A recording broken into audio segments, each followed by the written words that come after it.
श्रीगुरुभ्यो नमः। श्रीगणेशाय नमः। श्रीसरस्वत्यै नमः।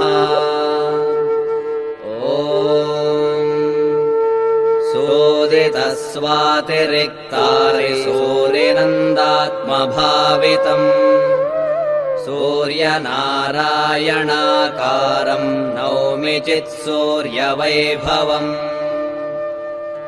अस्य श्री आदित्यहृदयस्तोत्रमहामन्त्रस्य अगस्त्यो भगवान् ऋषिः अनुष्टुप्-छन्दः आदित्यमण्डलान्तर्वर्ती परमात्मा देवता सकलविघ्ननिवारणपूर्वक सर्वाभीष्टसिद्ध्यर्थे